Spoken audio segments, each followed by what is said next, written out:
సింహం మరియు వేటగాడు.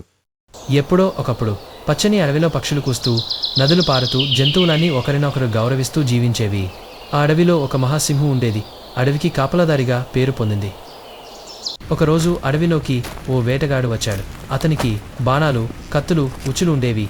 అడవి జంతువులను వేటాడటానికి వచ్చాడు. పొదల వెనక నుండి సింహం అతడిని గమనించింది.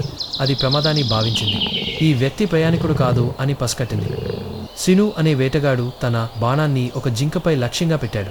కానీ ఆ సమయంలో సింహం గర్జించి ముందుకొచ్చింది. అడవి మొత్తం ఆ గర్జనతో మారుమోగింది. ఆచితూచి చూసిన సిను భయంతో తన ఆయుధాలను వదిలి పారిపోయాడు. ఒక జంతువు నుండి ఇంత ధైర్యాన్ని చూసిన అనుభవం అతనికి లేదు. వేటగాడు వెళ్ళిపోయిన తరువాత అడవి మళ్లీ తన పాత ప్రశాంత స్థితికి వచ్చింది. సింహం బలానికి మాత్రమే కాదు, న్యాయాన్ని నిలబెట్టినందుకు గుర్తింపు పొందింది.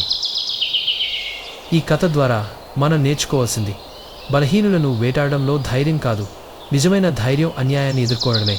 సింహం కేవలం అడవి రాజు కాదు, అది అడవి గుండె.